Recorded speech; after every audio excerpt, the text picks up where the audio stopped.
recently I asked my son what fly I needed to tie next, and he told me I need to tie stonefly because it's one of the only bugs he actually knows what they are. And then I asked him, okay, so what color should I do? Should I do a golden one, or should I do tan, or black, or brown? What color? And he told me he wanted a blue one. So we're going to tie up a blue stonefly pattern today. So in the vise, I have Dairiki 700B in a size 10. It's got that fun little bend in the hook. I also have a Firehole Stone black for the bead, and this is a 4mm. We're going to put on some lead wire in behind the bead just to kind of seat that bead in place. I do 10 or so wraps, almost enough just to come up to this part of the hook.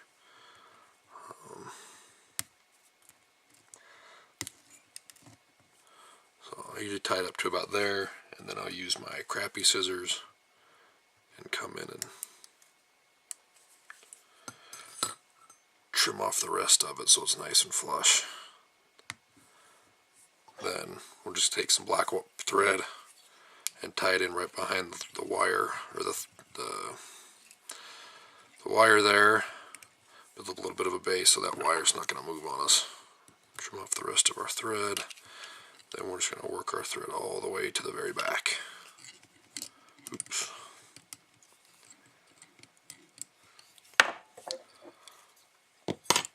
So next, for our tail, we're going to use some black goose biots. You can see I've already used a whole bunch of them. So what I like to do with these is I like to crisscross mine across the top. So instead of laying them on the side, they're going to be laid on top and kind of come out at an angle like this. So I'll tie these in and I'll show you guys real quick what it looks like. So when I went to cross them, I like to put them in at an angle and then tie them up a little bit, and it kind of holds them in place pretty good. So here's the other one, and do your best to kind of match up lengths.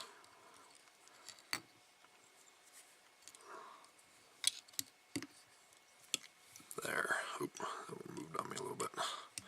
There. I kind of hold it with my offhand and kind of go up, and now it's seated pretty good. It doesn't go very far. And then just tie down the rest of those biots all the way up as far as they'll go. So there. So that's what they look like. So they're flared off to the side, and they both kind of have that angle where they go up and away, but they're crossed with each other. So our next little piece that we're going to use is some orange ultra wire. I'll tie this in on my side of the hook and bring it back to right where those biots were tied in.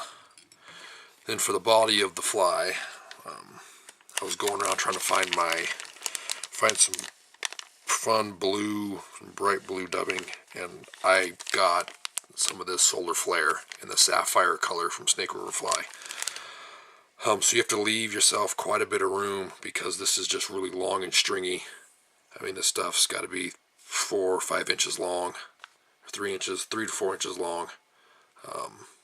So you can cut it down to make it a little easier to dub. I leave it in the big long strands. Then I'll usually lick my fingers just to get this started and just twist it onto the thread. And I like to leave mine a little bit more buggy, if you can see that, where there's just all these kind of pieces that are just kind of hanging off as I get ready to wrap the body of this fly. So we'll start wrapping right behind right by the tail, and then kind of work our way up,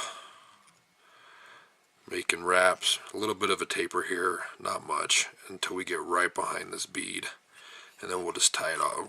We'll go to that point. Then we'll take our wire and we're going to counter wrap, kind of what we did, just it makes it hold a little bit better. And just do nice wraps all the way up to where we tied off, or we left our thread.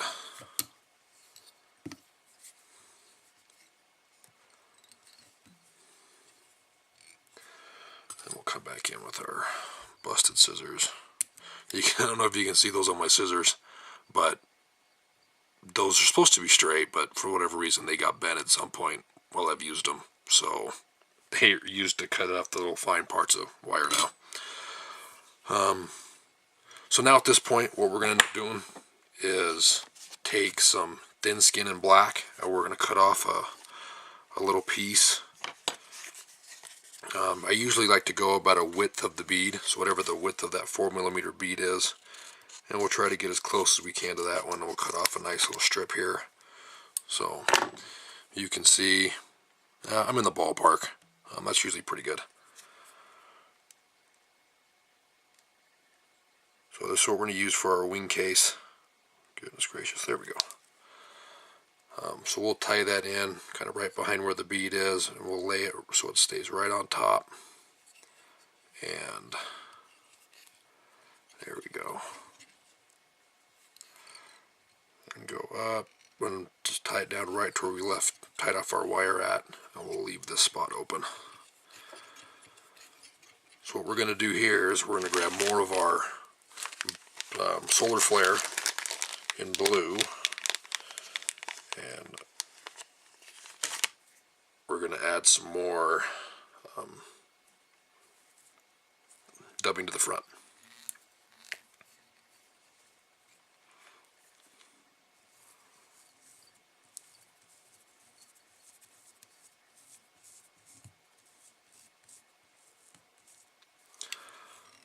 So this I like to leave a little bit more buggy and much bigger in size. So I'll keep wrapping all the way in through here until I hit this middle point right in here.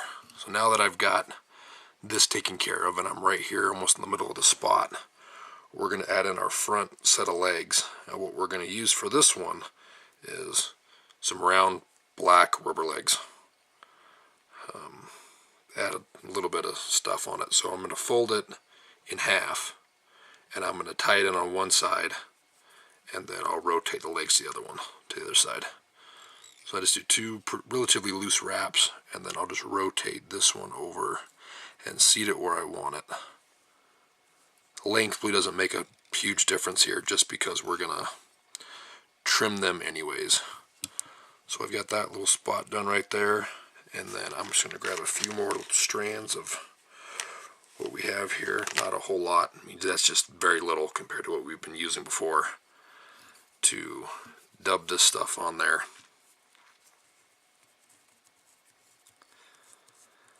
Just to cover up what we've done with the rubber legs.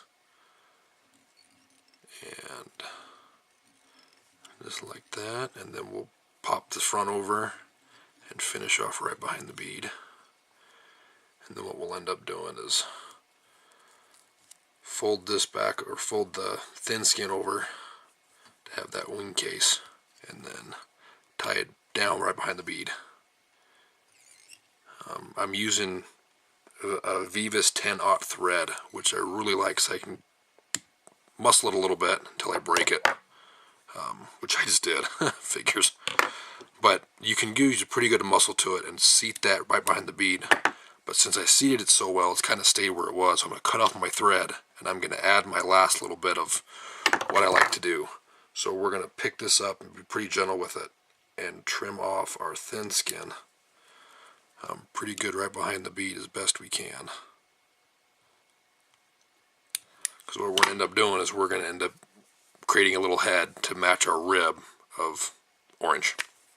So I have some bright orange thread that I'm going to add right over the black stuff that I just broke. And we'll add a little bit of a head in orange, just as a contrasting color, and it just makes the fly. I like the way it looks with the orange and the black and the blue.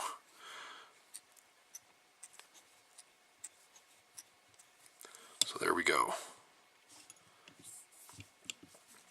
We'll whip finish.